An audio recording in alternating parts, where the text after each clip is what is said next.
All right, let's jump right in. We're about to talk about a huge shift in how we do business. And I mean, this isn't just some passing trend. We're talking about a transformation that some people are calling the biggest opportunity since the first industrial revolution. It's a whole new economic logic that could unlock trillions in value and basically future-proof our entire global economy. So what's with this number? $4.5 trillion. That's not the budget of some small country or the value of a tech company. No, this is the estimated value of the business opportunity we're talking about today. $4.5 trillion. Just sitting there, waiting for companies that are willing to rethink everything they thought they knew about how we make things, use them, and what we do with them afterwards. For the last 250 years or so, our whole economy has been running on a really simple but incredibly wasteful three-step program. We take resources out of the ground, we make them into products, and then, when we're done with them, we dispose of them. We throw them away. This is the linear model, and it's kind of the villain of our story. And here's the problem. That linear engine, it's sputtering. It's basically running on fumes at this point. The whole take, make, dispose model is hitting its physical limits, and the economic fallout from that is getting pretty much impossible to ignore. Let's actually look at the data.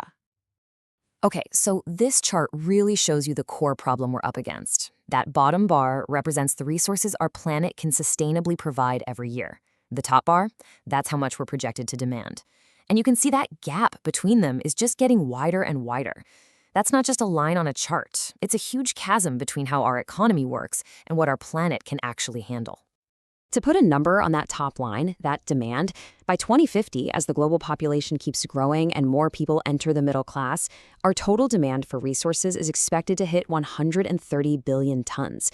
Now, keep in mind, that's up from 50 billion tons back in 2014. That's a massive jump. And that brings us to maybe the most staggering number of all. That demand, it represents an overuse of Earth's total capacity by more than 400%. Let me say that again. We're trying to run our world on the resources of 4 planets when we only have one. You don't have to be an economist to see where this is going. The model is simply unsustainable.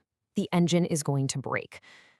But what if there's a better way? What if we could build a completely new kind of engine? One that doesn't run on finite stuff we dig up, but on cleverness and regeneration. This is where we pivot. We're moving from the problem to the solution, a whole new economic logic that rethinks what value even means. So say hello to the circular economy. This is the direct answer to that old take, make, dispose model. The goal here is completely different. Instead of just throwing things away, you design a system from the very beginning. For a long life, for easy reuse, for refurbishment, for recycling, nothing is wasted. Because waste itself is seen as a design flaw that you can engineer out of the system. Now, this diagram shows you the two hearts of the circular economy. On one side, you've got the biological loop. So think about food scraps, wood, cotton, things that can safely return to the soil and actually regenerate natural systems. Then on the other side, you have the technical loop. This is your plastics, your metals, your electronics. The whole point here is to keep these products and parts circulating for as long as possible, at their highest value, through repair, reuse, remanufacturing, and only then, as a last resort, recycling the raw materials. Now, I know this might sound a bit theoretical, but it is already happening out in the real world, and in some really powerful ways. Let's check out a concept that takes its cues directly from nature. You know, in biology, symbiosis is when different organisms live together and help each other out. The classic example is lichen. It's not one thing, it's actually a partnership between a fungus and an alga. They cooperate to thrive. So what if we took that exact same idea and applied it to industry? Well, that's the core of what we call industrial symbiosis, where one company's waste becomes another company's treasure. To see how this actually works, let's look at the town of Kalundborg in Denmark. This wasn't some big top-down government project. It started really organically, back in 1961, with a simple deal between a power station and a refinery. One shared some steam, the other shared some gas. Then, in 1972, a plaster company nearby realized, hey, we could use that refinery's excess gas. And from there, it just grew.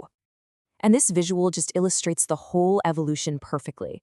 On the left, that's the network back in 1972, just a couple of simple connections. On the right, that's what it looks like today. It's a complex, interconnected ecosystem of over 14 companies, all sharing more than 20 different flows of energy, water, and materials.